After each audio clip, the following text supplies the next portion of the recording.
Bon samedi matin tout le monde. C'est Marie qui s'installe sur sa page Facebook principale pour aujourd'hui parce que j'ai pas encore assez de followers sur ma page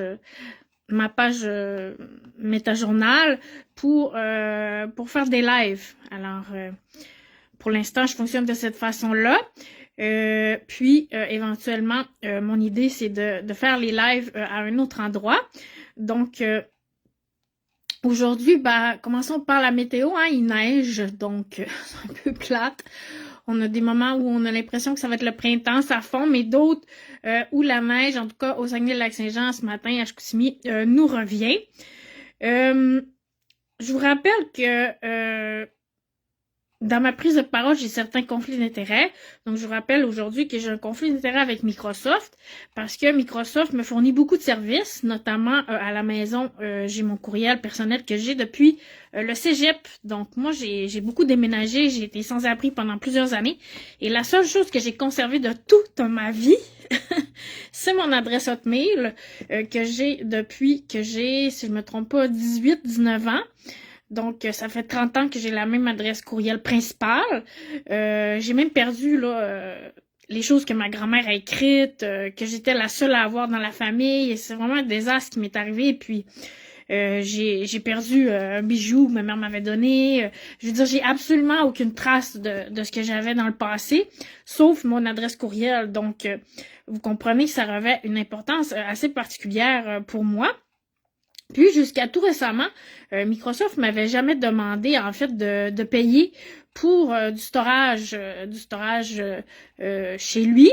Et pourtant, j'enseigne l'informatique de base, puis je sais très bien que Microsoft a une limite là concernant ses courriels puis son storage. Donc je sais très bien que ça fait 30 ans que j'accumule des données chez Microsoft, donc je me suis toujours demandé pourquoi je payais pas. Puis récemment, j'ai parlé de mon coffret de sûreté à la Banque de Montréal. J'ai parlé de ça dans un live en parlant entre autres des employés de la banque qui savaient pas démêler les chiffres en ordre croissant et décroissant. Puis, mon coffret de sûreté aussi, on me l'a pas fait payer à la banque. Alors, je sais pas pourquoi je paye pas mon coffret de sûreté, mais normalement, il est supposé avoir des frais reliés à ça. Et à partir du moment où j'ai nommé ça, le lendemain, j'ai eu une demande de paiement de storage chez Microsoft parce que je dépassais 5 gigs, puis en fait, je dépassais 10 gigs. Bon. Donc, Microsoft me fournit mon adresse courriel personnelle. Dans tous mes emplois et mes études, j'ai à composer avec Microsoft, que ce soit par exemple dans des centres de services scolaires, il y en a deux auxquels j'ai déjà participé ou je participe en ce moment. Donc c'est Microsoft là, qui gère les données. Au sens de l'accès, de la sécurité. C'est lui qui gère les rencontres, par exemple en Teams, qui fournit les services Microsoft. C'est la même chose à mon emploi actuel et aussi dans mes études. Alors, Microsoft gère aussi les accès dans les universités, donc avec Authenticator, entre autres. Donc, j'ai à peu près 6 à 7 comptes Authenticator sur mon téléphone, tout en lien avec des projets de Microsoft.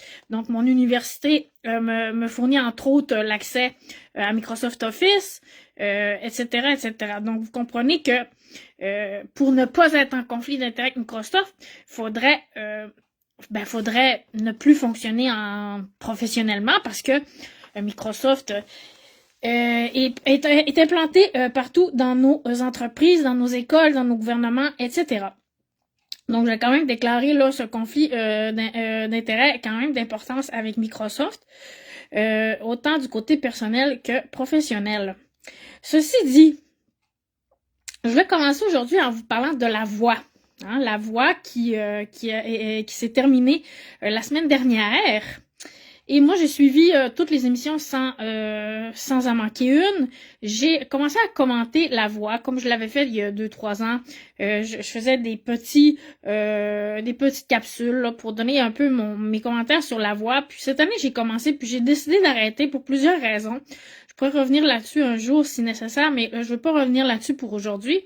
Je voulais simplement revenir sur plusieurs choses concernant la finale, puis concernant l'émission en tant que telle. Bon. Pour ceux qui ont accès à ma page Facebook, vous avez accès à ce que j'ai dit depuis le début de la saison sur Facebook. Pour les autres, vous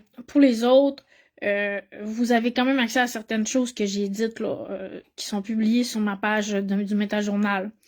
D'ailleurs, ma page du Métajournal, je vais la renommer, mais je pense que je suis obligée de garder mon nom pendant 60 jours. Et j'avais comme mis des choses un peu au hasard, un peu pêle-mêle. Puis finalement, j'ai pas pu renommer ma page, donc je suis un peu prise avec le nom que j'ai donné pour l'instant. Mais éventuellement, j'aimerais ça que ça se nomme analyse de l'actualité ou analyse sociale ou peut-être autre chose. Je ne sais pas encore exactement quelle orientation je vais te donner, mais je voulais vous demander votre avis. Alors, si vous avez une idée pour un nom, ben j'ai 60 jours pour changer de nom. Alors, vous êtes bienvenus de me donner vos suggestions de comment je devrais appeler ma page de publication, en fait, concernant toutes sortes de sujets que j'ai envie d'aborder avec vous, dont la voix. Alors, j'y reviens avec la voix aujourd'hui. Donc, c'était la finale. Il y avait 4 participants, dont Rosemary. Je vous donne pas leur nom de famille, mais Rosemary, Diana, Roxane et Jason. Moi, ma préférée, c'était Diana depuis le tout début. Peut-être pas les auditions à l'aveugle, mais quand même, elle m'avait marqué aux auditions à l'aveugle. Il y avait Maë aussi, que j'avais bien aimé, qui était partie depuis un certain temps. Et puis, il y avait Roxane, que au début, je trouvais qu'elle avait été pimpée un peu par les coachs, entre autres par France d'amour, là, tu sais, qui la mettait beaucoup en avant, puis on voyait que TVA essayait de la mettre en avant beaucoup. C'est une fille qui a beaucoup de charisme, tout ça. Je trouvais qu'elle poussait beaucoup, puis je trouvais ça tannant un peu. Je trouvais ça pas juste pour les autres. Puis finalement, je me suis beaucoup attachée à elle, puis je l'ai beaucoup aimée. Donc, secrètement, j'espérais qu'elle remporte, parce que bon, je trouvais que c'est elle qui avait le plus le profil de faire une carrière d'artiste à la télé, sur scène. Je trouvais qu'elle avait une belle place. Ma préférée, c'était Diana. Faut dire que j'avais énormément aimé certaines de ses interprétations là, qui étaient toutes en finesse, toutes en douceur, dont une chanson de Francis Cabrel qu'elle avait chantée là à une certaine étape de la course. Et donc c'était ma favorite, si on veut. Pour ce qui est de Jason, vraiment, j'ai pas compris comment ça se fait qu'il s'est rendu là avec la qualité des participants qu'il y avait dans l'équipe de Mario Pelcha. Notamment, il y avait les jumeaux, il y avait sa nièce Maïka, il y avait une autre personne aussi que j'avais nommée, que j'avais beaucoup aimé. Donc, j'ai pas trop compris pourquoi Jason s'est rendu jusque-là dans la course. Je trouvais qu'il était pas juste, je trouvais qu'il manquait de rythme, je trouvais qu'il en mettait beaucoup trop. Je trouvais pas que c'était un candidat qui méritait d'aller en finale. Alors ça, j'ai pas compris. Puis Rosemary, j'avais trouvé aussi qu'il y avait une grosse mise en scène par rapport à elle avec Roxane qui l'avait sauvée, qui disait je la veux, je te veux dans mon équipe, tout ça. Comment je pourrais dire? C'est une petite fille qui est sans personnalité pour moi, là, tu sais, sans vouloir être méchante. Tu sais, elle est belle, elle est fine, elle est grande, elle chante bien, mais je veux dire, elle a pas quelque chose de spécial, comme Diana, par exemple, qui a vraiment une personnalité vraiment très intéressante, là, tu sais, vraiment différente des autres, vraiment unique en son genre, tu sais. Alors que Rosemary, pour être n'importe qui, tu sais, elle avait pas vraiment de personnalité. C'est ce que j'ai pas aimé d'elle. J'ai pas compris pourquoi elle s'est rendue jusque-là. Elle avait pas une voix à tout casser non plus.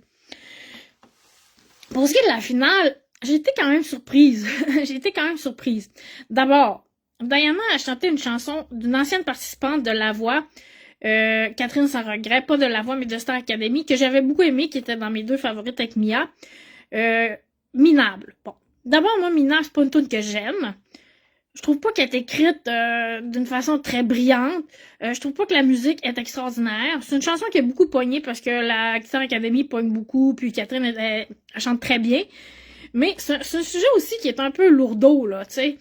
Et je trouvais qu'au niveau du choix de chanson, c'était vraiment pas le bon choix de chanson à amener. J'ai remarqué, je vous en ai parlé un peu la semaine passée du choix de chanson, j'ai remarqué que quand on choisissait des chansons genre tu sais que c'était quoi la chanson qui avait chanté là un autre de l'équipe de Mario qui avait déjà une carrière en musique, là j'oublie son nom comme ça là, puis je suis en train de faire mon live sur mon téléphone parce que j'ai des choses à vous montrer, puis je peux faire un pivotage puis changer l'écran de côté avec mon téléphone, alors je peux pas le faire avec mon ordi, mais en tout cas là j'oublie son nom. Puis lui, c'est ça, il avait chanté, tu sais, une chanson qui parlait de perdre, là. J'oublie encore le titre, c'est ça, ma mémoire est pas excellente. Mais c'est ça, que c'était pas lui qui gagnait, puis tout ça. Et je trouvais que c'était un peu le même esprit, là, négatif, là, tu sais, de chanter je me sens minable, j'ai pas ma place ici, tout ça. Veux pas, ça donne un message aux gens qui votent, tu sais. Ça dit, bah, tu sais, je me sens pas légitime d'être là, puis je me demande si c'était son choix à elle, en fait. Je me demande si on l'a poussé à chanter cette chanson-là, si on a tenté de l'influencer, si c'était vraiment fait de façon libre et éclairée son choix de chanson. Je trouvais que ça lui ressemblait pas vraiment. J'étais très, très, très déçue. Puis, bah, au niveau de la performance vocale, il y avait rien d'extraordinaire. Donc, finalement, c'était ma moins favorite de la soirée, mais comme je vous dis, je sais pas si c'est fair, je sais pas si c'est juste, je sais pas si c'est clair, je sais pas si c'est limpide. Roxane a été très bonne. J'ai trouvé que son interprétation de Mille après mille était vraiment jolie. Elle crève l'écran, là, elle est incroyable. Waouh, j'étais comme waouh, tu sais, elle a une énergie fabuleuse, elle est belle, elle sourit, elle chante bien, elle a une plus belle voix que ce que je pensais lors des auditions à l'aveugle qui me paraissait un peu plus quelconque. Bon. Maintenant, ben, je sais pas si c'est leur vraie voix parce que maintenant, ben, tout est canné à la voix, tout est fait à l'avance. Et c'est un peu à ça que je vais en venir aussi. Jason a chanté J'aurais voulu être un artiste. J'ai trouvé que c'était une belle interprétation, mais encore une fois, il en mettait trop. Mais j'ai trouvé que c'était sa meilleure prestation, puis je l'ai plus aimé que la dernière fois. Je me rappelle plus quel ton il avait chanté. Comme je vous dis, j'ai pas tout pris ça en note, là. Mais j'avais pas aimé sa chanson, là, sa chanson de la demi-finale, du tout, du tout, du tout. Là, j'ai trouvé quand même bon. Tu sais, j'étais surprise.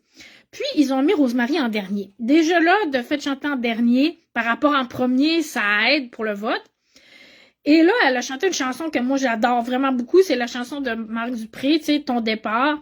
Moi, j'ai perdu mes 2 parents, puis tout ça. Puis j'ai perdu beaucoup de monde dans ma vie. Puis c'est une chanson que j'aime beaucoup, Ton départ de Marc Dupré. Et là, dès qu'elle a commencé à chanter, j'étais pas certaine que c'était elle qui chantait, en fait, parce qu'il y a comme une voix un peu typique, tu sais. Je pense à quelque chose, je fais une parenthèse, ok? Je fais une parenthèse pour dire, mettons Netflix, ok? Ils veulent créer la série parfaite. Ben, ils prennent un tas de paquets de données sur leurs utilisateurs, qu'est-ce qu'ils aiment pas, qu'est-ce qu'ils aiment ça. Bon, puis à un moment donné, ils créent une série, tu sais, comme moyenne, tu sais, la moyenne de tout. Ça donne quoi finalement? Ben, on va créer la série parfaite à partir des données qu'on a, tu sais. Et pour moi, c'était ça un peu qu'elle faisait Rosemary. Elle faisait genre, on a créé la voix, genre, que tout le monde aime, qui va être la voix pour laquelle tout le monde va voter finalement, parce que c'est la somme de tout ce que les gens aiment. J'étais pas sûre que c'était ses notes à elle au début. Déjà au début, j'étais là, me semble que ça y ressemble pas, me semble que c'était pas comme ça qu'elle sonnait. Mais moi, j'ai pas dans la vie 10 000 ans pour aller analyser les anciennes prestations à la voix, puis voir si évidemment ça concorde. Mais si maintenant j'étais le moindrement prof de chant journaliste, là, le moindrement chanteur journaliste, enquêteur, j'irais fouiller un peu pour voir est-ce que c'est vraiment sa voix qu'on a entendue dès les premières notes. Et qu'est-ce qui m'a en plus convaincu que ça pouvait ne pas être le cas, c'est que Roxane en a mis encore une couche. Elle a dit dès les premières notes, on sait que c'est toi. Puis j'étais comme, comment prendre les gens pour des imbéciles? Dès les premières notes, on sait que c'est pas elle.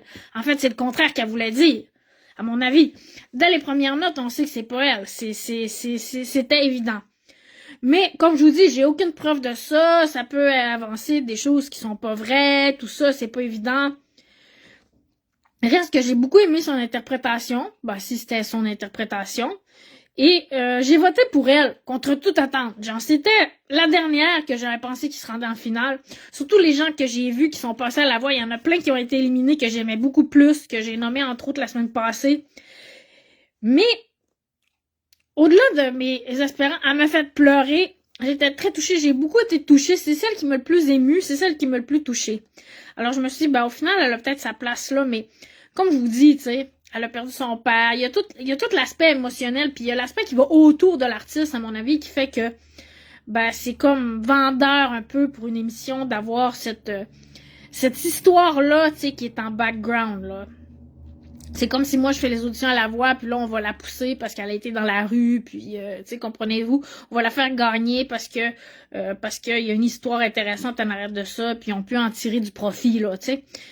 Donc, comme je vous dis, j'ai finalement voté pour elle. Je voulais voter pour Diana, puis mon deuxième choix c'était Roxane, puis finalement j'ai voté pour Rosemary. Mais est-ce que les votes étaient déjà bon, est-ce que c'était vrai? Ce que j'ai compris de cette émission-là, c'est que tout a été préenregistré, même la finale. On a dû enregistrer 4 gagnants différents, puis on a joué la bonne finale à la fin, parce que on voit Roxane Bruno avec Rosemary chez elle en train d'écouter la voix, là. Donc, clairement, là, elle était pas en onde à ce moment-là. Et là, voilà. Donc, ça, c'était pour les candidats. OK? Ensuite, pour ce qui est du show, j'ai quand même beaucoup aimé la vibe. J'ai trouvé que c'était une belle vibe. Il y avait Slimane qui a fait un beau numéro, tout en douceur. C'était vraiment beau. J'ai bien aimé sa participation. Éric Lapointe a chanté aussi là. Je l'adore, Éric Lapointe.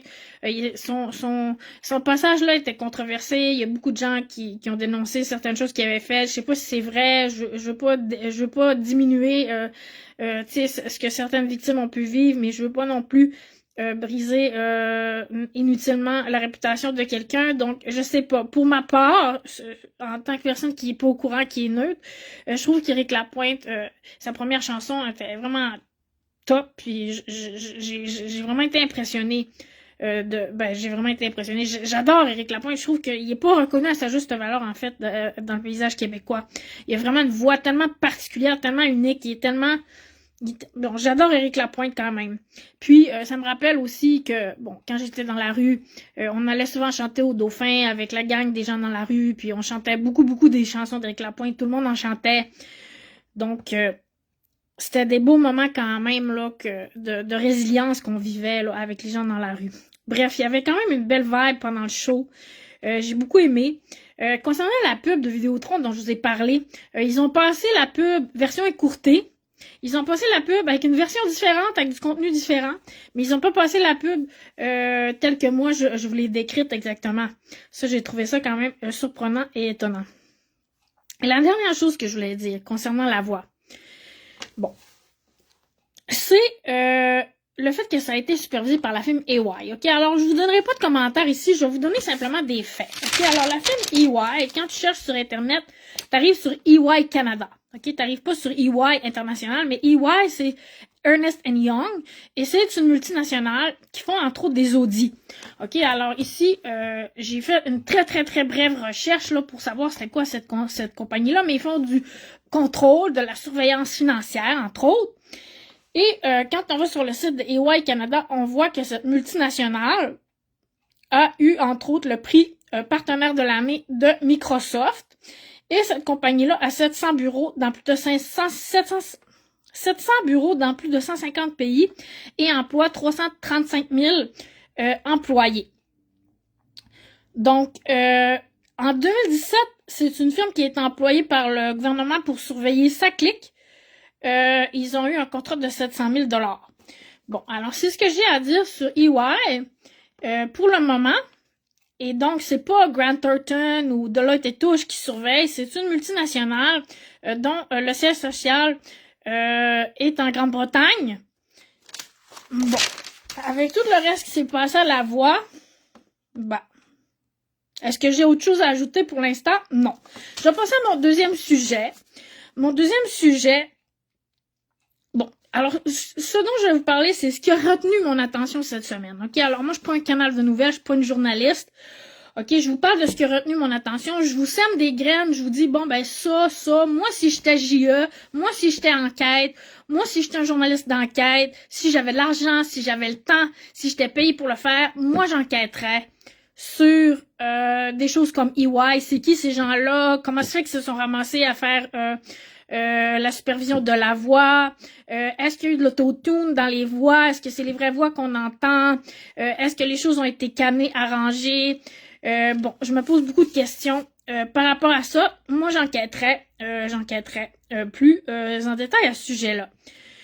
Mais peut-être qu'il n'y a rien à se poser comme question non plus.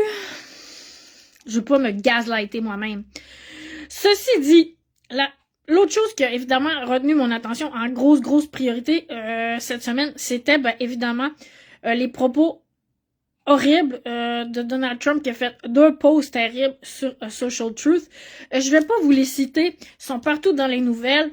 Ce que je veux dire par rapport à ça, c'est que moi j'ai suivi, parce que Facebook les a poussés aussi beaucoup. J'ai reçu les suggestions de Facebook, entre autres de Yasamine Ansari,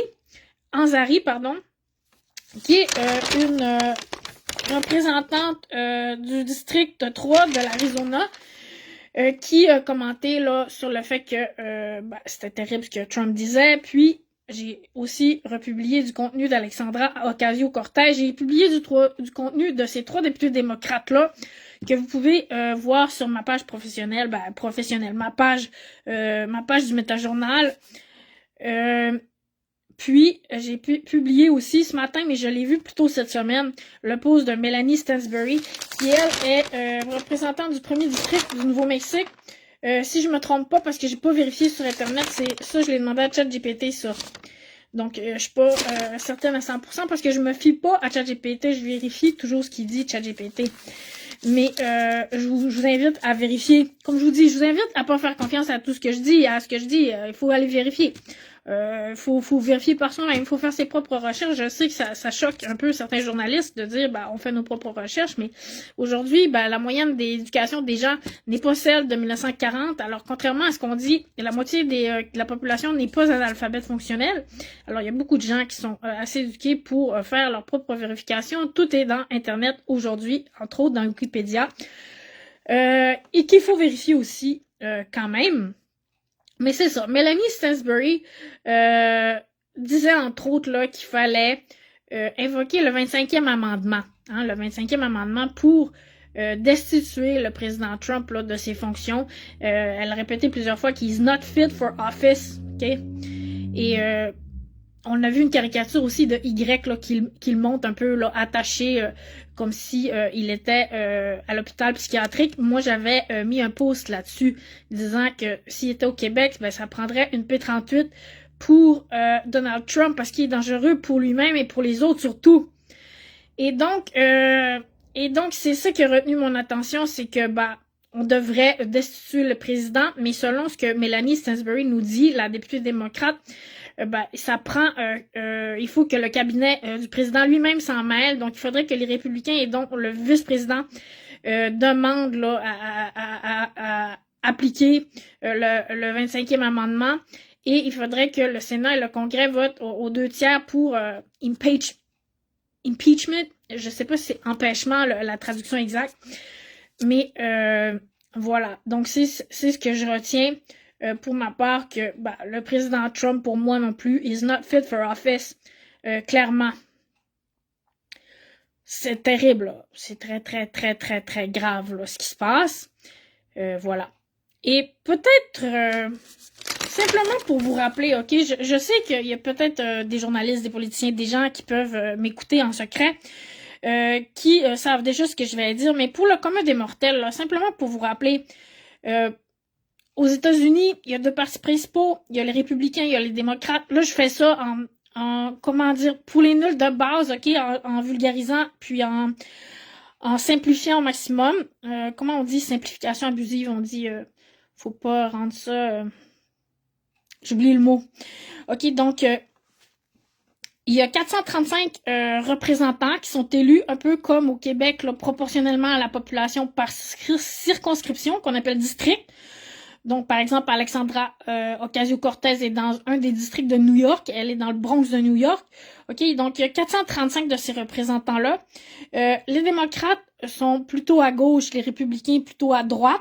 Donc, pour le moment, le président Trump, qui est républicain, il y a 218 représentants selon Wikipédia. Les derniers chiffres me semblent qu'ils ont déjà changé cette semaine. 218 républicains à la Chambre des représentants et 213 démocrates. Donc, les républicains sont majoritaires. Il y a 4 sièges vacants, donc pour un total de 435 représentants. Et le Sénat, OK, 100 représentants, donc 2 par État. Donc, ça, c'est pas en lien avec la population. Cette chambre-là se renouvelle au tiers à chaque 2 ans. OK? Donc, pour le moment, il y a 53 républicains et 45 démocrates plus 2 indépendants, donc le Sénat est majoritairement républicain aussi. Donc ça fait 535 élus. OK, les représentants sont élus à chaque 2 ans. Je trouve ça incroyablement fréquent. Je comprends pourquoi les Américains votent pas, mais ça c'est autre chose. Il y a trop d'élections. OK, donc les représentants sont élus à chaque 2 ans. Donc tout ça, le Sénat plus la Chambre des représentants, ça forme le Congrès. Et donc, il faudrait que ces gens-là votent pour la destitution du président. Mais là, c'est que, évidemment, le Congrès est majoritairement républicain, mais pas énormément, mais quand même.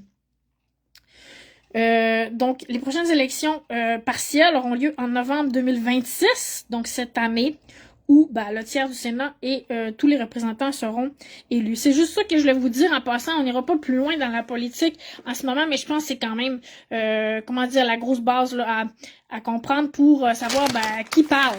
Qui parle. Alors, la représentante Alexandra Ocasio-Cortez, par exemple, que moi je suis depuis ses débuts, qui parlait fort, qui parlait beaucoup, qu'on entend beaucoup moins aujourd'hui. On ne sait pas pourquoi. Est-ce qu'elle est sous contrainte? Est-ce que on l'empêche de s'exprimer? Est-ce qu'on publicise plus ce qu'elle dit? Je sais pas. Mais Alexandra Ocasio-Cortez, c'est une représentante démocrate qui est élue dans le Bronx de New York, comme je vous disais. J'ai pas pris le numéro de district en note. Donc, c'est 3 députés représentants, donc au Congrès, démocrates, que j'ai publié sur mon post. Alors, je vous dirais que c'est pas nécessairement exempt de biais, parce que j'ai seulement publié les propos des démocrates qui appellent le cabinet et les républicains à voter pour l'empêchement, le 25e amendement et l'empêchement de Trump. Voilà. Ceci dit, je vais en venir à notre politique nationale, parce que là, on était en politique américaine. Bon, moi, j'aime pas tellement parler de politique américaine au point où certains influenceurs là de droite en parlaient à l'époque, là, parce que à un moment donné, faut être ouvert sur le monde, mais il faut pas parler de la politique américaine comme si c'était chez nous, là. Alors, c'est ce que j'avais à reprocher à ces gens-là, c'était de parler plus du président Trump que de la politique canadienne, mais il reste que, veut pas, les Américains sont la première puissance au monde, et avec tout ce qui se passe en ce moment avec Trump, c'est d'intérêt international. Et là, j'ai un message, ça dit possible arnaque spam. Alors, c'est sûr, je vais pas répondre à ça. Évidemment, que je me fais déranger pendant mon live. OK. Donc, plus près de chez nous, qu'est-ce qui a retenu mon attention? Évidemment, il y a eu l'altercation, si on peut dire, entre Éric Duhem et le maire Marchand. Bon. D'abord, j'ai écouté ce que le maire Marchand avait à dire. Ensuite, j'ai écouté le panel de Julie Marcoux à LCN avec Emmanuel Latraverse, Mario Dumont et Paul Larocque. Et ensuite, j'ai écouté Olivier Niquet à La soirée est encore jeune, que j'ai publié comme un peu ma conclusion à cette réflexion, en fait. D'abord, je pense que le maire Marchand, il avait vraiment pas des mauvaises intentions. Alors, faut comprendre un peu aussi que les mots, c'est important. Mais l'attitude puis l'intention, c'est aussi important. Alors, je pense que faut comprendre entre les lignes. Faut lire entre les lignes. Alors, ce que le maire Marchand voulait dire, c'était que Éric Duhem n'était pas crédible. Et c'est vrai qu'il y a dans la connaissance populaire, dans l'inconscient collectif, dans la culture populaire, une idée préconçue qui dit que les alcooliques qui disent je vais arrêter de boire demain ne le font pas. OK, mais c'est comment je pourrais dire, c'est une généralisation, bon. Là, en écoutant ce que Paul Larocque avait à dire, entre autres, puis les autres, j'ai compris leur point de vue. C'est vrai que c'est très risqué de parler, de faire ce genre de comparaison-là. C'est vrai que c'est boiteux, que c'est glissant, que ça porte à interprétation. OK? De pas rendre justice à ce que les gens qui sont aux prises avec des dépendances peuvent avoir comme lutte, puis gagner comme lutte aussi. Puis ça, je pense que le maire Marchand l'a compris, OK, qu'il avait pu heurter certaines sensibilités, puis il l'a reconnu, puis il a fini par s'excuser parce que on lui a reproché, entre autres Emmanuel Latraverse, de s'être excusé sur le bout des lèvres. Puis bon, il a pas eu le choix de se rétracter. Mais c'est un peu dans cette optique de cancel culture là où on est en ce moment que j'aime vraiment pas. Où c'était comme là, soit tu te rétractes ou on te cancelle là. Tu sais, c'était la gauche là qui allait dire, ben la gauche d'Éric Duhem là, c'était un peu ça cette semaine. Le paradoxe, tu sais. Alors je pense que c'est ça qui voulait faire ressortir le maire. C'était qu'il y avait un paradoxe un peu dans l'attitude d'Éric Duhem. Bon, par contre. Mario Dumont le mentionnait avec raison. Il disait qu'il n'était pas isolé, Éric Duhem, dans l'histoire des arbres. Alors, si vous avez suivi, c'est qu'Éric Duhem, bon, il dénonçait la coupe de 1500 arbres dans un contexte où le financement du fédéral n'est même pas acquis. Alors, Emmanuel Latraverse avait des bons points aussi où elle disait, est-ce qu'on va commencer à creuser notre maison, notre trou de notre solage avant d'avoir notre prêt à la banque? Tu sais, il y avait des bonnes choses qui avaient été soulevées par eux. Par les gens du panel. Donc, j'ai pas le choix là, de me rendre à l'évidence que oui, c'était maladroit d'une certaine façon ce qu'a fait le maire Marchand. Mais l'intention était pas de juger les alcooliques, ni même de comparer Éric Duhem à un alcoolique en tant que tel. C'était vraiment la métaphore, l'image. Puis je pense qu'Olivier Niquet, avec qui je suis vraiment pas toujours d'accord. Des fois, je le trouve très arrogant. Des fois, je trouve qu'il va trop loin. J'aime pas toujours Olivier Niquet. Il me tape sur les nerfs souvent. Mais de même que Jean-Philippe, en toute objectivité. Mais cette fois-ci, je trouvais qu'il y avait raison, là. Tu sais, des fois, faut pas non plus couper les cheveux en quatre, tu sais. Faut faire preuve de jugement, tu sais. Faut faire la part des choses. Alors, faut faire la part des choses. Et moi, je trouve qu'Olivier Niquet faisait un peu la part des choses. Mais, je dois reconnaître que Éric Duhem, il est souvent capable d'aller nommer des choses sensibles, ok? Je pourrais aller très loin dans l'analyse, mais je veux dire, Éric Duhem avait dénoncé entre autres des propos de Patrick Lagacé qui jugeait les gens comme étant des édentés dans le temps de la pandémie, là, les extrémistes de droite entre autres. Puis moi, ben j'étais dans la rue avec des gens qui consommaient beaucoup, plusieurs ont perdu des dents, beaucoup dans la rue. Alors moi, ça m'avait offensé.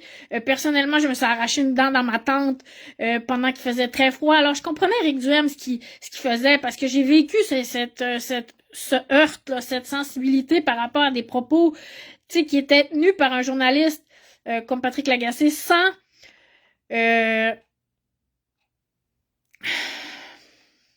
viser personne en particulier, tu sais, en disant, bah, c'était l'image, mais l'image allait trop loin. Alors là, l'image de Bruno Marchand est allée trop loin, je suis d'accord, mais c'est ça. Faut prendre les choses des fois avec un grain de sel, pas toujours au premier degré. Je trouve ça bien qu'Éric Duhem, il nomme ces choses-là, parce que des fois, il est plus à gauche que la gauche. Et là, on le voit finalement que l'orientation de parti puis les idéologies politiques, c'est moins important finalement que réfléchir vraiment avant de couper des arbres. Tu sais, l'idée de fond est quand même importante. Puis Emmanuel Latraverse l'a mentionné aussi. Tu sais, sur le fond, c'est ça, on l'a pas le financement. Puis couper des arbres, c'est quand même une question légitime. Moi, personnellement, j'ai habité dans Montcalm, j'ai habité dans Saint-Sacrement, à Québec, où il y a des arbres immensément beaux qui font la beauté de la ville, et je trouve ça vraiment terrible de s'imaginer qu'on pourrait couper ces arbres-là. Et au même moment où je dis ça, je vois quelqu'un qui se connecte en ligne pour regarder mon live, qui est dans ma famille, qui représente mon côté agricole. Hein? Alors j'ai été élevée quand même, je viens de la terrière où la nature c'est vraiment quelque chose d'important dans mes valeurs, dans ma famille. Et avant de couper 1500 arbres, je pense qu'il faut quand même faire une réflexion collective là qui va au-delà. Justement des attaques, on pourrait dire personnelles là, du maire Marchand. Mais bon, je comprends les deux côtés de la médaille. C'est juste ça que je voulais dire. Je prends pas de temps position, mais finalement, bon, les blagues d'Olivier peuvent nous réconcilier un peu avec la chose. Une autre chose qui a retenu mon attention, mais pas totalement, donc c'est seulement la partie 1, si on peut dire, de ce que j'ai à dire là-dessus, c'est le passage de Paul Saint-Pierre Plamondon à Rebel News. Ok, j'ai vu le post de Paul Saint-Pierre Plamondon, puis j'ai vu quelques réactions aussi en rapport avec ça, mais j'ai pas eu le temps d'écouter l'entrevue. J'ai vu l'extrait qui avait été mis en ligne, et c'est ça, la réaction un peu exagérée de la presse. Moi, personnellement, j'ai trouvé que ce que Paul Saint-Pierre Plamondon a écrit sur sa page, puis ce qu'il a posté, c'était très émouvant, très touchant et très digne, en fait, pour moi, d'un leader inclusif. Et l'inclusion sociale, c'est quelque chose qui est extrêmement important pour moi. Et en allant parler à tout le monde sans discrimination, je trouve que Paul Saint-Pierre Plamondon fait un geste noble, un geste digne d'un grand leader qui montre une grande maturité. Et c'est ce que j'aime de Paul Saint-Pierre Plamondon, c'est quand il fait une prise de position. J'espère qu'il va aller jusqu'au bout de cette prise de position-là, qu'il va pas reculer, qu'il va pas se rétracter parce que les gens vont dire « Oh, le conseil de presse dit que non, pas l'extrême droite et tout ça. » Alors, j'espère un jour moi-même avoir la chance de lui parler. Je suis pas rendue là, mais quand j'aurai fait mes devoirs cet été et lire lu le livre bleu, peut-être à la fin de l'été ou en septembre, ou s'il est élu premier ministre, j'espère avoir l'occasion un jour de lui parler en personne, sans jugement de l'origine, la provenance et la carte de presse. Alors, j'ai vraiment beaucoup aimé ce qu'il a dit Paul Saint-Pierre Plamondon. Il y avait des choses que je voulais vous montrer concernant des statistiques démographiques, parce que tandis qu'on parle un peu de politique québécoise, moi j'aime beaucoup les statistiques de l'Institut de statistique du Québec, puis de Statistique Canada, tout ça. J'ai suivi beaucoup les statistiques pendant la pandémie, pas les statistiques qu'on mettait sur l'INSPQ, là, des cas à chaque semaine, puis un peu des choses qui nous noyaient là, dans toutes sortes de chiffres, un peu qui faisaient de la magie, pouf, pouf, pouf, pouf, puis qui nous étourdissaient, mais plutôt les chiffres stables là, qui reviennent à chaque année. Et je m'étais intéressée beaucoup à ça. Et j'ai ressorti mes vieux chiffres, puis je suis allée comparer des choses, puis je suis allée voir des choses. Alors disons que c'est aussi ça, l'étape 1, hein, comme je vous disais, là, PSPP, j'écouterai l'entrevue à Rebel News, puis si j'ai l'occasion de revenir là-dessus, je reviendrai. Et c'est la même chose pour les statistiques. Alors je vais vous montrer des choses, mais c'est juste une étape, ok, de mon étude statistique, si on veut, parce que je m'intéresse à plusieurs choses comme les statistiques démographiques, hein, c'est celles-là qu'on va regarder, les statistiques concernant les causes de décès, entre autres, au Québec, puis les statistiques concernant l'immigration. En fait, c'est un peu à ça que je vais en venir, ok? Alors, voyez-moi venir, je sais pas un tour de magie que je vais vous faire, c'est que d'ici quelques temps, hein, j'espère rapidement, on pourra avoir des chiffres à communiquer aux gens sur vraiment avoir des chiffres clairs sur l'immigration au Canada puis au Québec, puis les gens qui sont en résidence permanente, temporaire, citoyens, etc. Donc, on aimerait ça avoir des chiffres vraiment plus précis. Et dans cette optique-là, ce que je vais vous montrer là, c'est pas un commentaire, c'est vraiment une information que je vais vous transmettre tout simplement. Alors là, je vais me tourner pour vous montrer, bon, c'est ça, ça justifie que je fasse mon live sur mon téléphone, ok? Alors, les chiffres que vous voyez là, c'est des chiffres que j'ai pris, ok, des documents de Statistique Canada, c'est juste que je les ai réorganisés. Alors là, ben, comme je vous dis, je suis en conflit d'intérêt avec Microsoft, j'ai déjà eu beaucoup de manipulation de données quand j'ai tenté de faire certains reportages, j'ai tenté de faire certaines synthèses de certains chiffres, ok, puis mes chiffres étaient toujours manipulés dans mes documents Excel. Je sais que ça peut paraître dur à croire, mais c'était néanmoins le cas et je n'ai jamais été capable, pour parler à monsieur Paul Saint-Pierre Plamondon, de terminer certaines enquêtes journalistiques que je faisais, notamment sur la concentration des multinationales là, et qui était propriétaire de qui, à combien de pourcents, tout ça. J'essayais de voir certaines choses, puis j'ai jamais été capable d'aller jusqu'au bout de ça. Donc, ce tableau-là, ben, je l'ai fait dans Excel. Ah, alors Excel, ça m'appartient pas, ça appartient à Microsoft, puis il est pas local sur mon téléphone. C'est le Excel de l'université qui m'est prêté parce que je suis étudiante là. Donc, j'ai fait du copier-coller, j'ai manipulé des chiffres. Donc, je vous invite à vérifier les chiffres que je mets là, ok? Parce que avec l'intelligence artificielle, on pourrait complètement vous présenter d'autres chiffres que ceux que je vous présente aussi. On pourrait manipuler les données. Donc, prenez ce que je vous dis avec votre esprit critique, puis faites vos propres vérifications. Mais ce que je vais vous dire, c'est que ce tableau-là, je l'ai fait moi-même. Ok, j'ai pris les à partir de 95, ok, parce qu'il y a certaines données qui vont jusqu'à 1970 là, notamment les chiffres sur la population, mais moi j'arrêtais à 1995, ok.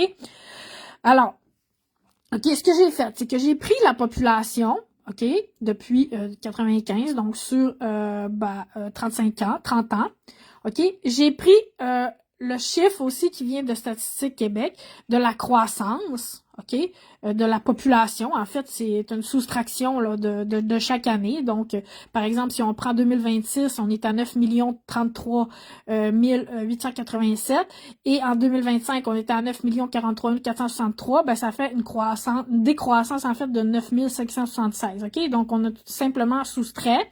Donc, on a 10 000 personnes de moins en 2026 qu'en 2025. Par contre, en 2025, on en avait 134 000 de plus. En 2024, 166 000. En 2023, 129 000. Et on voit ici, là, ben, j'attire votre attention sur les chiffres de la pandémie.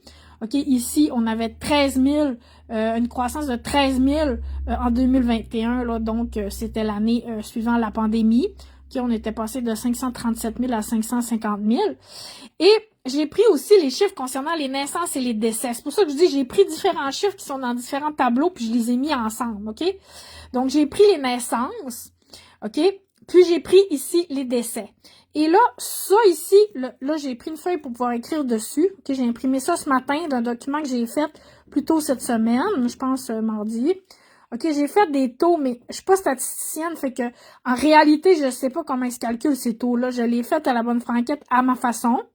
Juste pour voir, la manière que je l'ai calculé, c'est que j'ai pris, mettons, les naissances, puis je l'ai tout simplement fait avec une règle de 3, calculé en fonction de la population actuelle de cette année-là. Donc, ça donnait, mettons, un taux de décès, puis un taux de naissance, parce que là, la colonne, vous comprenez, était pas tout à fait assez large. Donc, ça, c'était le taux de natalité que j'ai calculé moi-même, OK? C'est pas un chiffre du gouvernement. Puis le taux de mortalité que j'ai aussi calculé moi-même, OK, en fonction de la population, OK?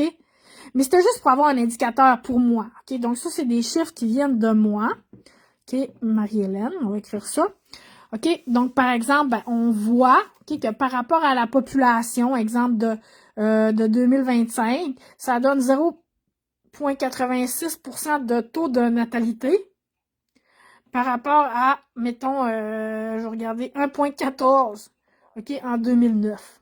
OK, c'est juste pour vous donner un exemple. Donc, c'est beaucoup moindre. OK, si on voit, par exemple, le taux de natalité, ben, si on calcule, ben, on voit que à partir depuis 3 ans, on n'a plus beaucoup de natalité. Puis effectivement, si on regarde ici, OK, le nombre de naissances par rapport au nombre de décès, qui est brut, ben on voit qu'ici, en 2025, on a 78 000 naissances, mais on a 80 000 décès.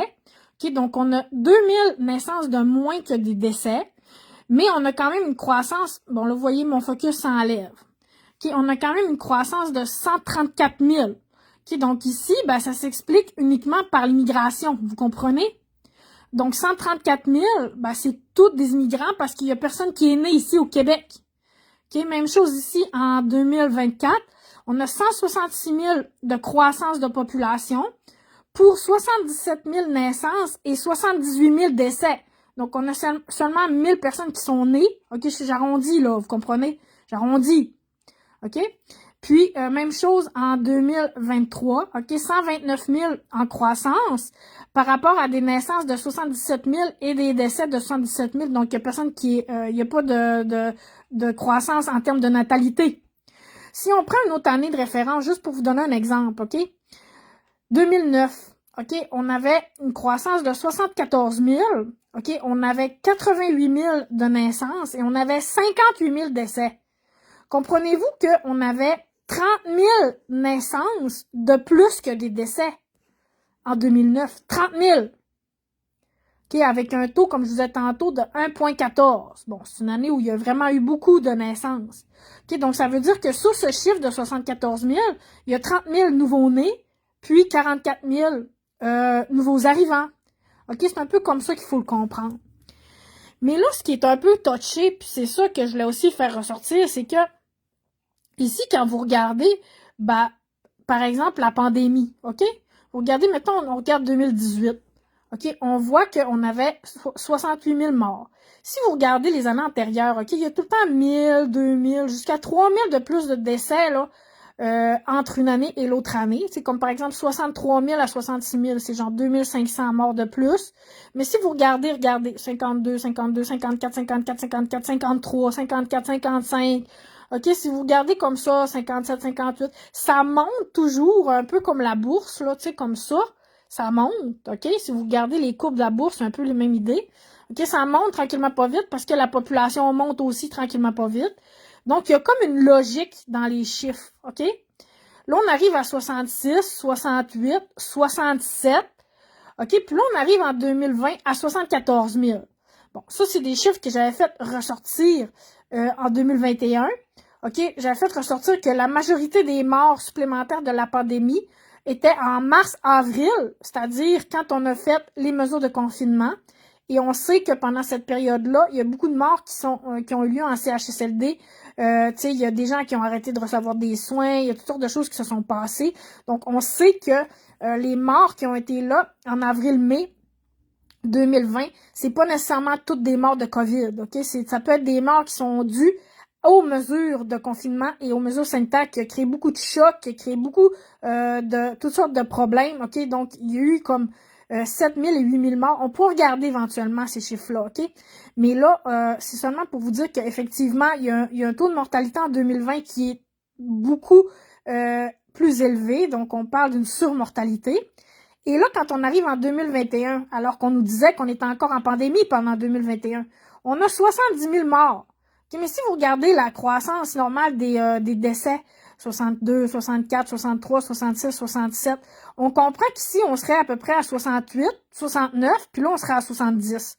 Donc, on comprend qu'en 2021, OK, le chiffre des décès, ben, c'est un chiffre complètement normal puis cohérent avec les autres décès.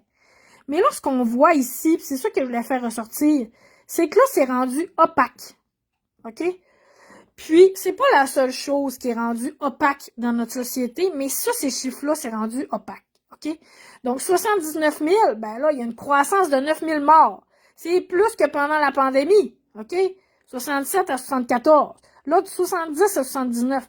Oui, mais si vous regardez, on a une croissance de 62 000. Là, c'est quoi qui s'est passé exactement? Théoriquement, on n'était plus en pandémie, rendu en 2022. OK? Puis là, 77, 78, 80. OK? Puis, avec la croissance de la population. Alors là, ici, pour moi, il y a des questions à se poser. C'est juste ça que je veux dire. Il y a des questions à se poser sur ces chiffres-là.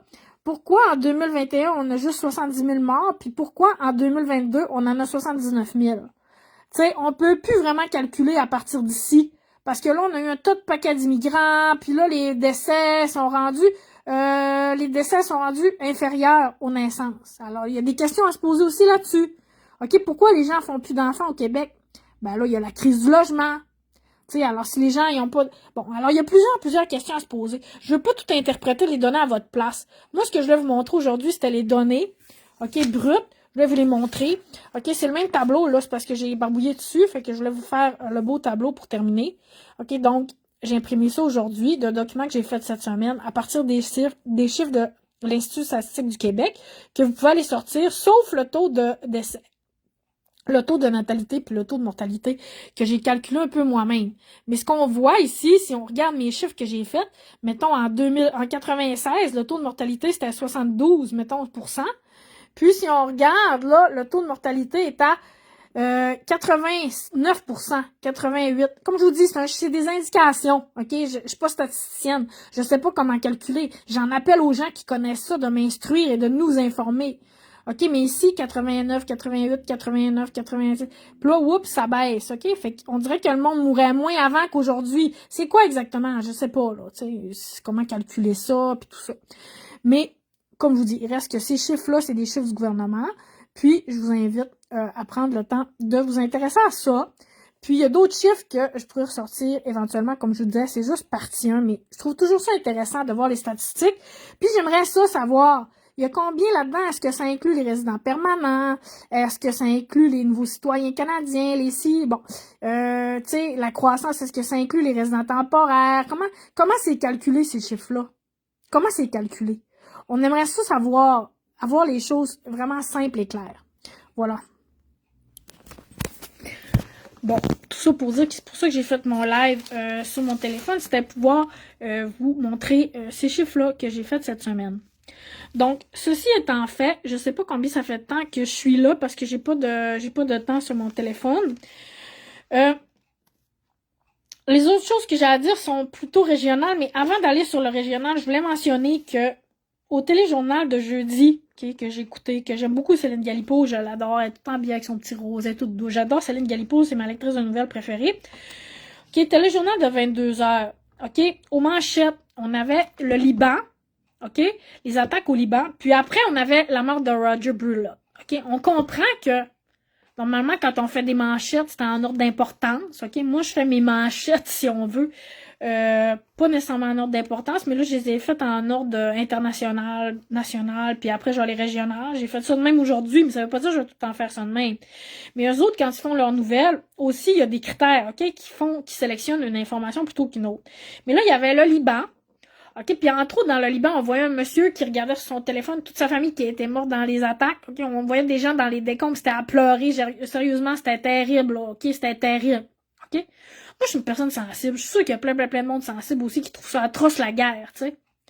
Puis quand on voit des images comme ça, là, c'est pas juste une image parmi tant d'autres, tu sais. C'est comme une image d'un monsieur qui vient de perdre toute sa famille et qui est morte. Comprenez-vous? Puis là, il est ému, le monsieur. Puis là, il pleure, le monsieur. Puis là, ça coupe, puis là, Roger Brulotte, tu sais. Roger Brulotte était très important pour le Québec, puis je veux pas nier son importance, tu sais, mais des fois, je trouve qu'on a des drôles de priorités. Moi, personnellement, j'aurais sacrifié Roger Brulotte pour parler de quelque chose que je trouve plus important. C'est tous les gens qui sont morts au Liban, là, tu sais. Dans une attaque dont on parlait cette semaine. Je pense qu'on parlait de 500 morts ou 300 morts et je sais plus combien de blessés.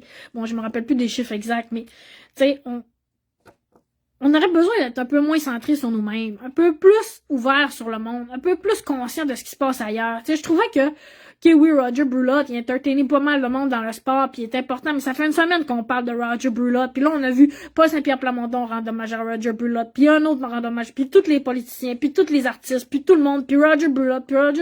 Pendant 100 ans, là, le pauvre monsieur qui a perdu toute sa famille au Liban, lui, on lui a donné 2 secondes d'attention, tu sais. Je trouve pas ça juste. Tu sais, puis quand je parle de biais dans les sélections de l'information, c'est ça que je veux dire. Pour moi, il y a eu trop d'attention à Roger Brulotte. Il a voulu qu'on limite, qu'on encadre, l'attention qu'on donnait à cette personne-là par rapport aux gens qui ont perdu la vie dans des attaques au Liban. Ceci dit, je comprends, tu sais, l'importance de Roger Brulotte comme symbole dans notre société québécoise, mais ça m'a choqué de pas avoir le temps de finir de vivre mon émotion par rapport au monsieur, puis de tu sais, c'est ça qui fait qu'à un moment donné, on prend conscience de ce qui se passe dans le monde. C'est que la vie va pas à 300 000 à l'heure, puis on n'a pas le temps de vivre nos émotions, puis on n'a pas le temps de prendre conscience des choses, puis on n'a pas le temps de le vivre, puis on n'a pas le temps de l'assimiler. À un moment donné, il faut l'assimiler ce qui se passe dans le monde. T'sais. Bon, ça, j'ai pas aimé ça. Bon, plus près de chez nous, OK? J'ai oublié une chose, parce que je parlais de Éric Duhem, Bruno Marchand, Paul Saint-Pierre Plamondon. Je voulais aussi vous parler de Milliard. C'est quoi son prénom, donc, Milliard? Bon, moi, j'ai un problème de mémoire, clairement. Milliard. Charles Milliard. OK. À Mario Dumont. Bon. Moi, j'aimais beaucoup Pablo. OK, je vais être très honnête avec vous. Je l'avais vu, tout le monde en parle, je le connaissais pas beaucoup, puis je l'ai beaucoup aimé Pablo. OK, puis là, il y a eu le scandale des Brownies, puis là, on a fait un cancel à Pablo Rodriguez. Puis là, bon, Pablo, il a été destitué. Puis à partir de ce moment-là, j'ai décroché du Parti libéral. C'est pas que je vous disais que je suis pas libéral, tu sais, mais je suis abonné aux cinq partis, OK? J'ai complété mes memberships cette semaine. Je me suis mis membre du Parti libéral puis membre du Parti vert, OK? Puis c'est gratuit, d'ailleurs, être membre du Parti vert. Puis ça coûte juste 5 $ être membre du Parti libéral. Ça coûte moins que la CAQ. La CAQ, c'est le parti qui est le plus cher. Hein. Mais c'est entre 0 et 15 $ les memberships de parti. Je me suis quand même mis membre du Parti libéral, OK? J'aime beaucoup Carney, puis si j'avais été au fédéral, sûrement que j'aurais voté libéral. J'ai voté vert, j'ai voté pour Anami Paul parce que j'étais dans Toronto, mais dans mon j'avais comme 2 districts là dans lesquels je me tenais à Toronto quand j'étais dans la rue, puis l'autre c'était la libérale qui avait gagné, puis j'étais bien contente, je l'aimais beaucoup. Ceci dit, OK? Je veux dire, j'ai rien contre les libéraux, puis je suis pas fan des libéraux non plus. Mais j'avais un intérêt quand c'était Pablo Rodriguez qui était là. Puis là, après, j'ai trouvé que ça manquait de sérieux, ça manquait de rigueur. Tu sais, vous élisez un chef, puis après ça, ben les gens le cancellent, puis vous le cancellez, tu sais. Puis il se cancelle, puis il s'auto-cancelle, puis tout le monde se cancelle, parce que là, on dit que c'est de sa faute les brownies. T'sais, excusez-moi, là, j'ai été dans la rue pendant 6 ans, puis de la corruption, j'en ai vu, puis je continue d'en voir, dans ma soupe, de la corruption, là. Puis je suis pas sûre que c'est de la faute à Pablo Rodriguez qu'il y avait des brownies, là. T'sais, ça peut qu'il y ait des groupes d'intérêt qui aient décidé qu'il le destituait de là, puis qu'il faisait un scandale pour nuire à sa réputation. Ça se peut que ça soit les gens qui ont... je veux dire, ça se peut que ça soit, comment je pourrais dire, un setup pour se débarrasser de lui. T'sais, on sait pas c'est quoi réellement l'histoire qui s'est passée. C'est quoi l'histoire des brownies. C'est-tu lui qui est imputable de cette situation-là? Jusqu'à quel point, je sais pas. Moi, personnellement, je l'aimais bien. Okay? Puis après, comme je vous dis, j'ai décroché. Bon, peut-être que je fais pas assez mes devoirs de m'intéresser à Charles Milliard. Alors, cette semaine, j'ai essayé de faire mon devoir puis de m'intéresser à Charles Milliard plus. OK? Comme je vous dis. Parce que, à un moment donné, ben, Paul Saint-Pierre Plamondon, il était là avant Charles Milliard. T'sais, fait que pour moi aussi, dans l'élection, il y a quelque chose aussi de dire, ben, t'étais là quand, puis ça fait combien de temps que tu t'occupes du Québec? T'sais, je pense que Paul Saint-Pierre Plamondon, à mon avis, OK, même si je suis pas pour le référendum, OK, au premier mandat, puis je suis pas pour des élections référendaires, puis je suis pas pour la souveraineté en ce moment, je trouve que Paul Saint-Pierre Plamondon, il mérite plus. Il mérite plus d'être le chef, le premier ministre, le chef du pays, de la province. OK, Charles Milliard, je le trouve un peu... Ben, il parlait beaucoup au « je ». J'ai pas aimé ça dans l'entrevue avec Mario Dumont. Tu sais, je. Ben, premièrement, c'est nous, mon parti, nous, les Québécois, nous. Moi, c'était pas « je ». J'ai pas aimé ça en tant que chef de parti qui parle de cette manière-là. J'ai pas trippé. Ceci dit, il a dit des choses intéressantes aussi, mais pour l'instant, je m'attarderai pas. Peut-être qu'à un moment donné, il attirera mon attention, mais ce que je veux dire, c'est qu'il a pas attiré mon attention, ce gars-là, pour l'instant. T'sais. Éric Duhem, puis Bruno Marchand, puis Paul Saint-Pierre Plamondon, puis Donald Trump, ils ont attiré mon attention cette semaine, mais lui, non. Bon, pour l'instant, il est quelconque, puis il est insignifiant à mes yeux. C'est ce que j'ai à dire. Bon, alors là, j'en arrive au plus près de chez nous. Je sais pas trop par où commencer, parce qu'il y a des nouvelles, puis il y a des pas nouvelles. D'abord, je voulais vous dire que je voulais revenir sur les propos que j'ai tenus par rapport à Saul Zanetti la semaine passée. Tu sais, j'ai dit les hommes sont extraordinaires, puis le masculinisme c'est beau, puis la vie est belle, puis on voit des licornes partout. Puis finalement, je me suis rendu compte que OK, peut-être qu'il y avait un peu de folie masculine de droite, plus que je le pensais finalement. On a vu le vidéo de Mohamed Bakali avec le nom de la policière que j'ai pas encore googlé, là. T'sais, comment s'appelle la policière, on sait pas, mais c'est d'elle que je voudrais parler, puis j'aimerais ça savoir son nom. Je sais pas si j'aurais le temps de le googler gentiment pendant que je vous parle. Faudrait que je fasse ça, parce que d'habitude, j'aime mieux googler à partir de mon téléphone quand je fais mon live sur mon ordi. Mais là, je vais faire le contraire, OK?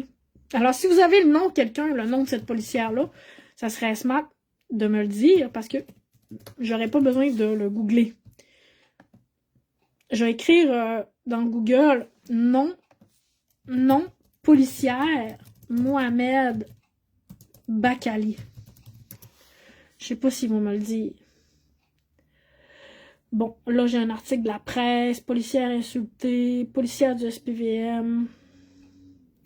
Bon, je peux pas demander à ChatGPT. Attendez, j'ai essayé de demander à ChatGPT. C'est pas drôle parce que je veux pas perdre mon temps à faire des affaires de même. Tu comprenez-vous ce que je veux dire? Là, je vais le faire pour aujourd'hui, là. Je vais le faire pour aujourd'hui, mais à l'avenir, je l'écrirai en commentaire ou autre.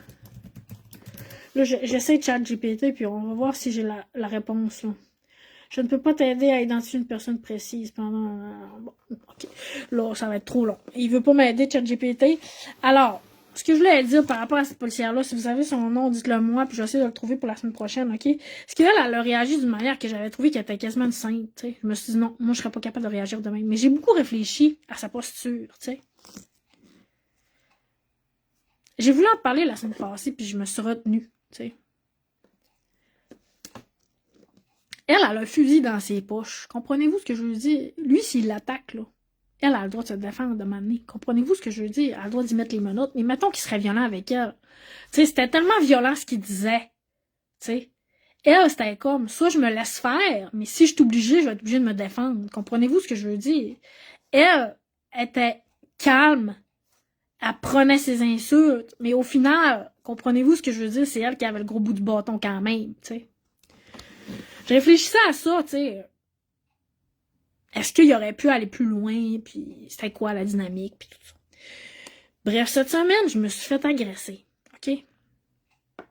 Par un gars, OK? Bon, là, il faudrait que je vous passe une certaine partie du pourquoi c'est arrivé, là. Mais depuis que je suis sortie de la rue, ça arrive quand même, des fois, je me fais suivre, OK? J'ai pas de preuve de ça, mais il y a tout le temps des patterns qui se répètent, OK? Fait que là, OK, bon, c'en est un. Tu sais, il arrive, il vient se virer devant moi, puis il repart. Tu sais, il peut se virer pour plein de raisons, tu sais, ça n'a pas rapport, tu sais. Mais il y a des patterns, comprenez-vous ce que je veux dire? Fait que là, c'en est un. Puis, il y en a eu beaucoup ces derniers temps, fait que je suis devenue un petit peu agressive, tu sais. Fait que je l'ai envoyé promener. Excusez, j'ai fait ça, OK? Mais j'ai pas de preuve. J'ai pas de preuve que lui, il me suivait. Mais j'ai senti ça, que lui, il était là pour me narguer, genre. Puis, j'ai envoyé le doigt d'honneur. Puis, il est débarqué de son véhicule. OK? Il s'est stationné en face de chez nous. Puis là, il était très agressif. OK? J'étais agressive aussi. Comme je vous dis, soit qu'il me suivait, puis que ça prouvait que c'était un homme agressif qui me suivait, soit qu'il me suivait pas, puis c'était juste un homme agressif, que ça ne tentait pas de se faire narguer par une inconnue, OK? Mais quoi qu'il en soit, mettons que tu enverrais le doigt d'honneur à quelqu'un, justifié ou non, OK? La personne, elle pourrait t'envoyer ça en retour, elle pourrait te traiter de nom, elle pourrait t'insulter, elle pourrait débarquer de son char et te dire « Hey, toi! » Je dirais pas tous les gros mots, OK?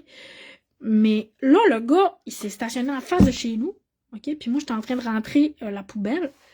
Puis, il a commencé à me suivre. Fait que là, j'ai eu peur un peu. J'ai mis le bac de bleu devant lui pour pas qu'il passe. Puis ensuite, j'ai continué jusqu'à mon escalier. Puis là, il me suivait. OK? Fait qu'il a fallu qu'il rentre par la cour, qu'il vienne jusqu'en arrière. Puis après, il y avait une autre poubelle. OK? Puis j'ai tassé la poubelle pour le dissuader de venir m'attaquer. Parce que clairement, il voulait m'attaquer. Et là, il a sacré la poubelle par terre. Il a poussé la poubelle. Puis il est venu jusqu'à mon escalier. Puis là, j'ai monté dans l'escalier. Puis là, il m'a tiré par le manteau, hein, par la capine. Et mon manteau, il est quand même assez lousse. Là, je vais vous le montrer, OK? Parce que quand même, c'est quand même sérieux. OK? Il m'a quand même tiré sur le manteau. Comprenez-vous, j'ai le manteau qui a baissé comme ça. OK? Puis il a tiré sur le manteau. Fait que là, ça m'a fait mal. Ça m'a fait mal parce qu'il tirait. Puis là, j'ai essayé d'enlever le manteau pour me défaire de son attaque. Mais j'étais totalement calme. Il me criait des insultes. OK, il me criait des insultes. Je vous répéterai pas tout ce qu'il me dit, là. C'est assez terrible ce qu'il me dit. Mais là, je me sentais comme la policière avec Mohamed Bakali. Je me disais, il est complètement malade, il est complètement dangereux. Genre, je peux pas réagir parce que il pourrait me tuer, genre. Il pourrait me foutre en bas des escaliers, genre, me donner des coups de pied sur la tête, genre. Il était vraiment fou furieux. Il était fou furieux. Alors, j'étais immobile. J'ai joué comment qu'on dit, la morte, faire la morte. Genre, j'ai joué la morte. J'ai comme laissé tomber mon manteau. J'essayais d'enlever subtilement mon manteau.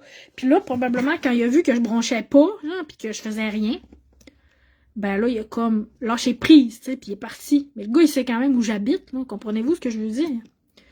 Il est parti, j'ai eu peur. Après, je shakeais.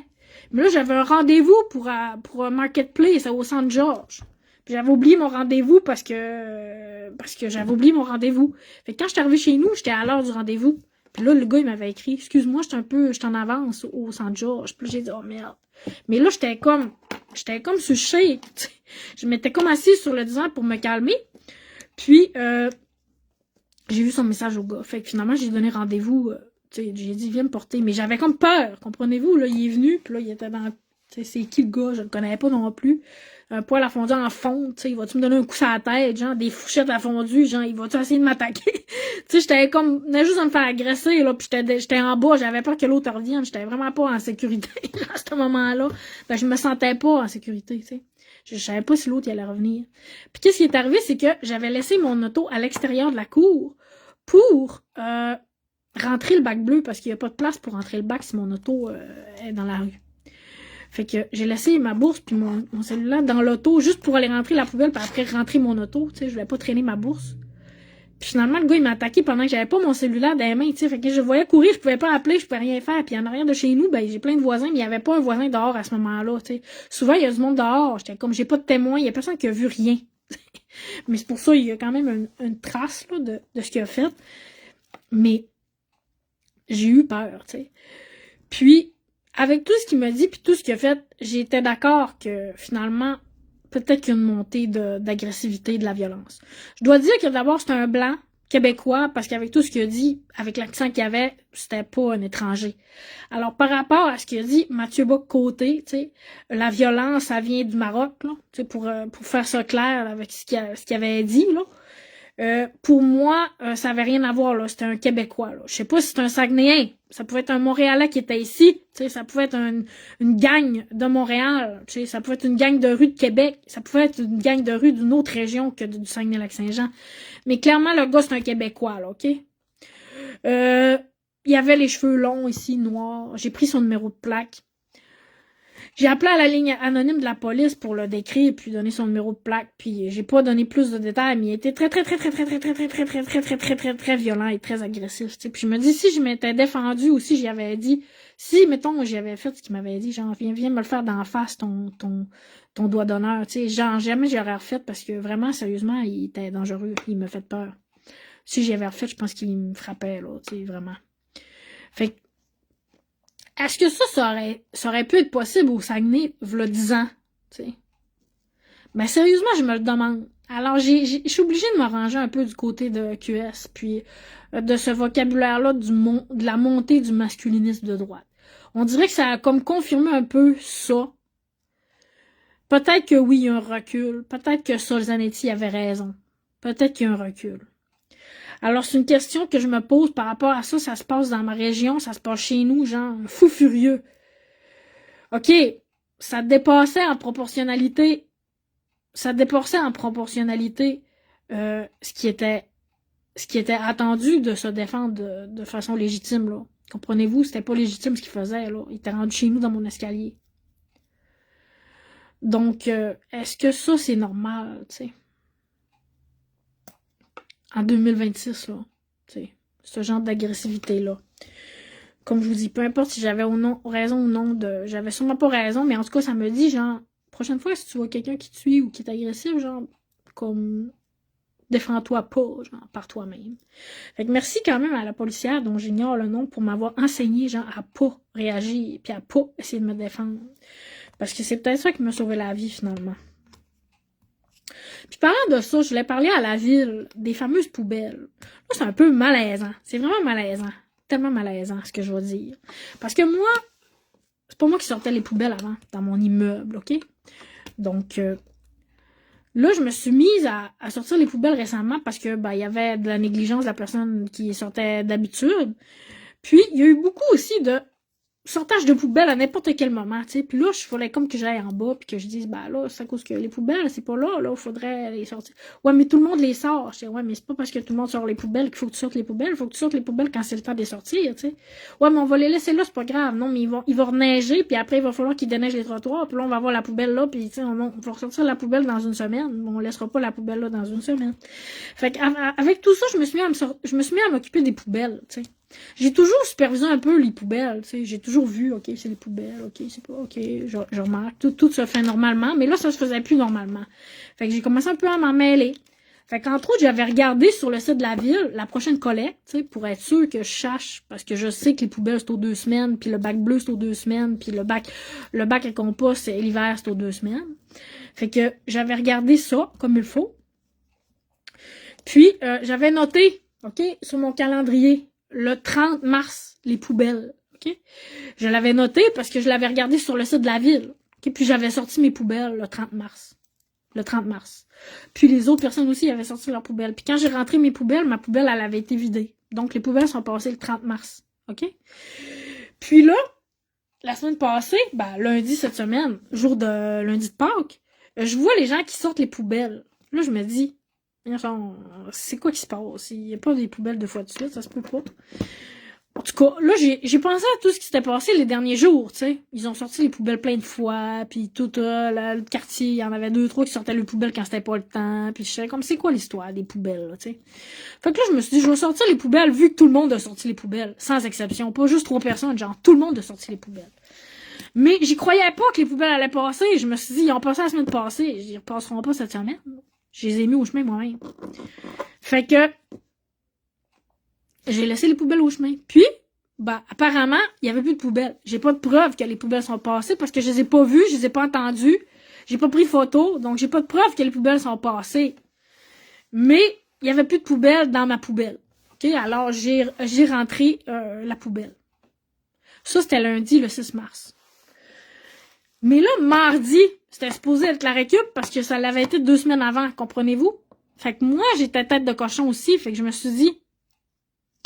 Donc, en fait, j'ai vérifié sur le site de la ville, puis là, j'ai vu que c'était bien les poubelles le 6 avril. Fait que là, je me suis dit, bon, là, j'ai l'air d'une mêlée. Tu sais, la fille a dit, elle a pas de mémoire, donc la fille est mêlée, donc la fille, elle s'est trompée, elle a écrit à mauvaise date sur son calendrier. J'ai l'air d'une imbécile. Fait que là, j'ai sorti le bac quand même. Je me suis dit, je vais voir ce qui va se passer. Est-ce que les poubelles ont passé? Est-ce que d'autres personnes vont sortir le bac? Est-ce que vraiment les poubelles ont changé de jour puis je suis pas au courant? J'ai essayé de télécharger le calendrier sur mon téléphone, mais j'étais pas capable de télécharger le calendrier des ordures. OK? Fait que finalement, j'étais la seule imbécile qui avait sorti son bac de récupération le mardi, comprenez-vous? Puis, évidemment, la récup n'est pas passée. Fait que j'ai rentré ma poubelle. Puis c'est ce jour-là que je me suis fait agresser le mardi. Alors que le bac bleu, il a été renversé par ce gars-là. OK, le gars, il a sacré le bac bleu à terre en partant. Parce que moi, je l'avais laissé en chemin le bac bleu parce que j'allais pas assez vite pour me défendre. Puis aussi, c'est ça, j'ai laissé le bac bleu là. Puis, il l'a renversé en partant. Donc, après qu'il m'ait agressé, genre, j'étais là dans la cour à, genre, mettre les déchets dans le bac bleu. Donc, assurément, les poubelles n'étaient pas passées. Et puis là, ce matin, OK, je me suis dit, je vais sortir le calendrier, je vais regarder sur l'ordi si je suis capable de downloader le calendrier. Puis là, effectivement, j'ai downloadé le calendrier. Puis là, on voit que les poubelles passaient le 23 mars sur le calendrier.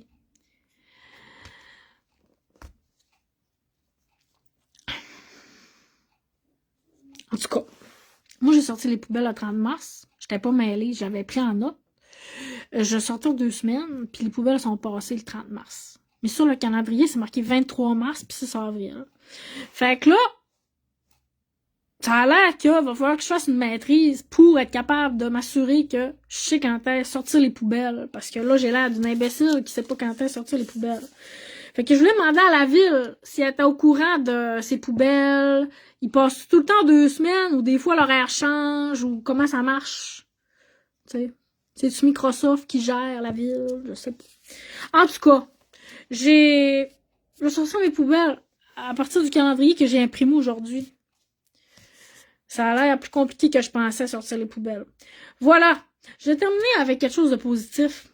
C'était des nouvelles qu'il y avait eu concernant la bibliothèque. D'ailleurs, à mon premier live que j'ai fait, j'ai dit que le service de travail de rue, il y avait quelqu'un qui faisait le projet de bibliothèque, puis c'était un bel job, puis j'aurais aimé ça avoir ce job-là. Puis le jour même, OK, j'ai une annonce comme quoi, OK, l'emploi est disponible. Bon, de toute façon, je suis bien dans mon emploi en ce moment, j'ai des conditions idéales.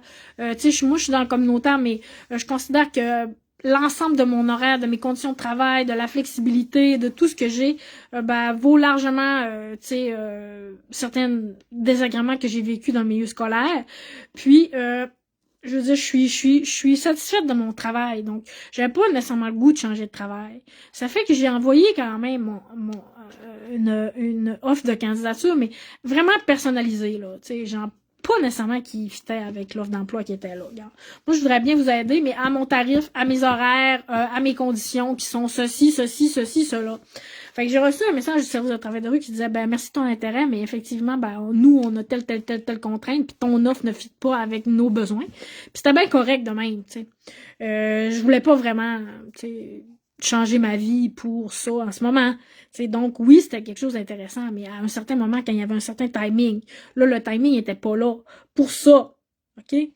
Et d'ailleurs, c'était à temps plein, puis moi, je travaille à temps partiel en ce moment, puis ça fait bien mon affaire. J'ai pas le goût de travailler 35 heures semaine, la fin de semaine, une fin de semaine sur deux, puis il y avait beaucoup de conditions qui faisaient pas nécessairement mon affaire. Donc, j'avais trouvé ça quand même particulier, tu sais. Et là, quelques jours plus tard, ben, on voit une nouvelle sur le site de l'arrondissement de la ville de Chicoutimi ou sur le site de Ville-Saguenay, je sais plus c'était laquelle des deux, faudra vérifier. Puis là, on voit que le projet de travail en bibliothèque a été reconduit. Et là, on voit 3 élus de la ville Saguenay qui sont pris en photo devant la bibliothèque, tu sais.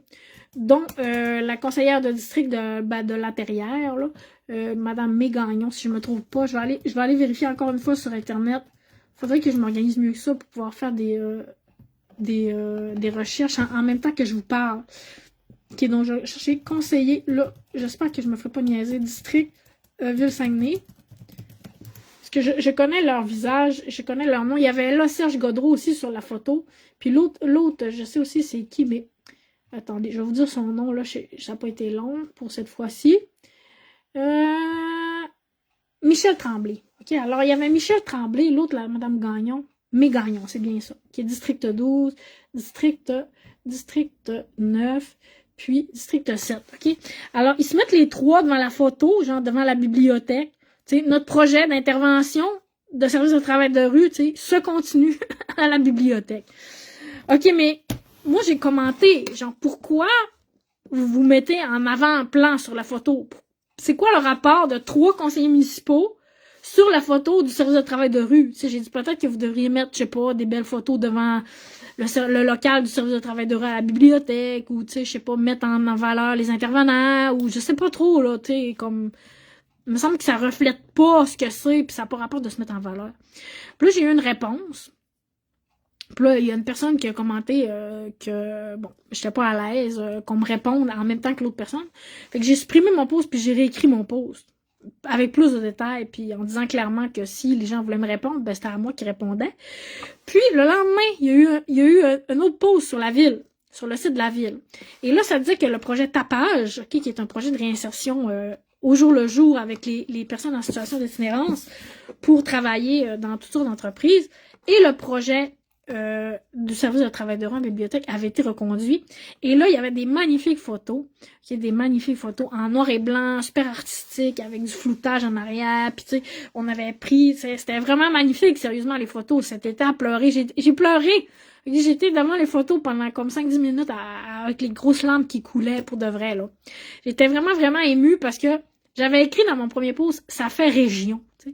Ça fait région, puis ça rappelle les propos du maire, OK, qu'il y a eu pendant la campagne, concernant le marteau puis les itinérants. Là, si vous voulez, vous irez vous informer sur Internet par rapport à ça. OK, où le maire avait dit que, ben, ni plus ni moins, les itinérants, il fallait les envoyer en prison. OK, je caricature, OK, j'exagère, je paraphrase à ma façon. Mais je trouvais que ça reflétait un peu ça, là, tu sais, genre la ville, ok, c'est eux autres qui font le projet, puis tu sais, on se met à l'avant-plan, puis ça fait région qui sait pas comment, genre, traiter ses itinérants, puis s'occuper de ses itinérants, puis s'occuper de tu sais, au-delà du fait que moi, j'avais un intérêt pour ce job-là, comme je vous dis, ça n'avait pas rapport avec moi, je veux faire ce job-là. Je trouve que c'est un vraiment beau projet d'intervention en bibliothèque avec le service de travail de rue, de médiation dans la population, tu sais. Oui, on intervient avec la ville, oui, on intervient avec les commerçants, oui, on intervient avec la population, oui, on intervient avec les enfants, avec les aînés, avec les itinérants, on intervient avec tout le monde, puis c'est ça qui est important, tu sais. C'est pas de se mettre en avant tous les élus, je sais pas si vous comprenez ce que je veux dire, mais là, les photos, ils étaient dignes d'un magazine, tu sais, ils étaient dignes du National Geographic, là, tu sais, j'exagère à peine. Mais là, je trouvais que j'étais fière, tu sais, je me disais, ça, c'est du travail d'artiste du Saguenay-Lac-Saint-Jean, tu sais. On est des artistes, on a des grands artistes qui viennent de la région, on a beaucoup de talent, puis là, je trouvais que, là, ça mettait de l'avant qui on est, puis j'étais vraiment fière de ça, puis j'étais vraiment émue. Fait que je vais terminer en disant ça, j'avais une fierté régionale, Puis, je sais pas si c'est une coïncidence qu'on ait fait ce post-là après qu'il y avait eu des interventions concernant la photo, mais en tout cas, que ça en soit une ou non, ou que ce soit une réponse aux commentaires que j'avais donné, je trouvais ça vraiment beau à voir. Puis, je trouve toujours ça important, la manière dont on traite les gens, la manière dont on traite les itinérants, la manière dont on traite les élus aussi, tu sais. Les élus, ils font quand même un travail important. Ils font quand même un travail important. Ben, pas juste quand même, ils font un travail très important. Mais c'était bien d'avoir une mixité. T'sais, à la limite, ça aurait été le fun de voir un élu avec un itinérant, avec un intervenant, avec un citoyen, devant un commerce, à côté de la bibliothèque. Comprenez-vous ce que je veux dire? Il y a comme plusieurs façons de montrer la collaboration. Entre la ville et les gens en situation d'itinérance. Alors, je voulais féliciter la personne qui a pris les photos. Il n'y avait pas de crédit photo, mais ça aurait été le fun qu'on le dise aussi, qui avait pris ces belles photos-là. Alors, je félicite la personne. Donc, moi, ça va conclure ce que j'avais à vous dire aujourd'hui. Je crois que j'ai fait le tour. Comme je vous dis, je fais pas des nouvelles, je fais pas du journalisme, mais j'essaie de m'intéresser à certaines choses qui se passent dans ma région. Donc, n'hésitez pas à vous abonner, ok? C'est pas que je veux faire de la promo en tant que tel, mais c'est juste que je voudrais faire mon live sur mon autre page. Ça fait que si vous n'êtes pas encore sur mon autre page, ben, si ça vous tente de vous abonner, ça serait le fun. Comme il y a du shadow ban, ok, avec mes affaires depuis tellement longtemps, puis c'est sûr qu'ils vont mettre, ok, une vignette de moi que je suis de même en fond de, tu sais, pour être sûr que j'ai l'air, comprenez-vous, de la fille perdue, mêlée, qui a sorti son bac bleu, pas le bonjour, puis que il est tout mêlé, là, c'est de ça que j'ai l'air. J'ai l'air d'une fille tout mêlée, puis on va essayer de me faire avoir l'air d'une fille tout mêlée. Absolument, j'en ai aucun doute. J'espère que non. Mais en tout cas, les poubelles à Saguenay, dans mon quartier, passent lundi le 6. Et ils vont passer dans 2 semaines, le prochain lundi. J'ai pas mon calendrier envers moi, mais sachez-le. OK? La récup cette semaine, mardi. Et le compost à toutes les 2 semaines également. Donc, si vous voulez, je peux vous donner les dates. Je les ai. Je suis au fait de ma collecte d'ordures à Saguenay. Ceci dit, je vous souhaite à tout le monde une bonne fin de semaine et une bonne semaine. Et si Dieu le veut, on se reparle samedi prochain. Salut! Merci de m'avoir regardé!